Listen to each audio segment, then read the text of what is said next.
VKP music present.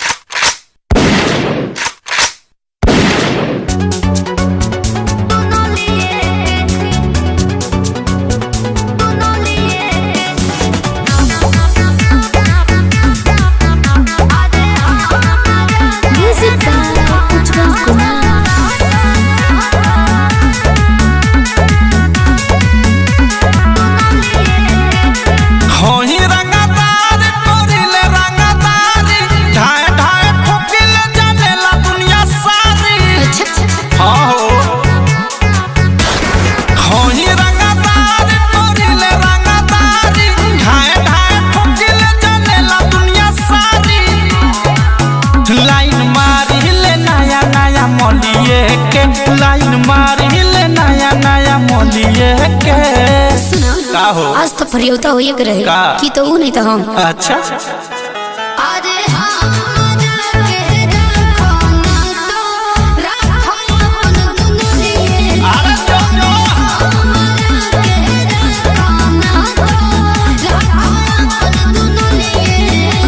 हमारा गम नहीं थे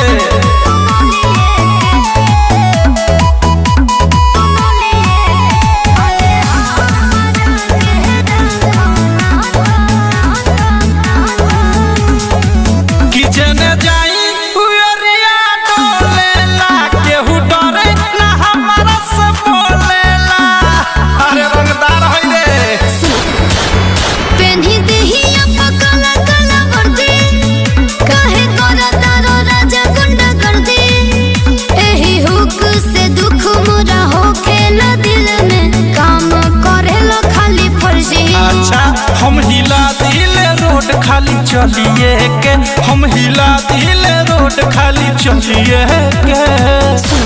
तारी आदत कबू ना छूटी ना ना तार गोड़ धरतनी प्लीज छोड़ दे सब कबो ना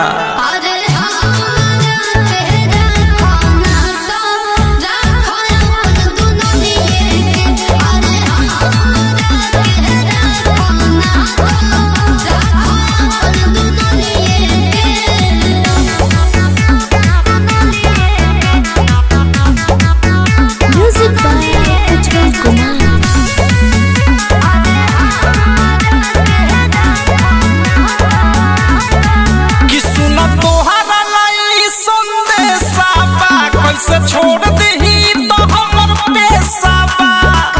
ये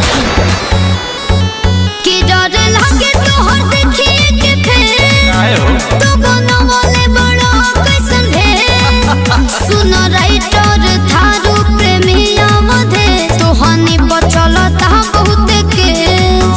हम हिलैनी मोतिहारी एंड बलिए के हम हिलैनी मोतिहारी एंड बलिए के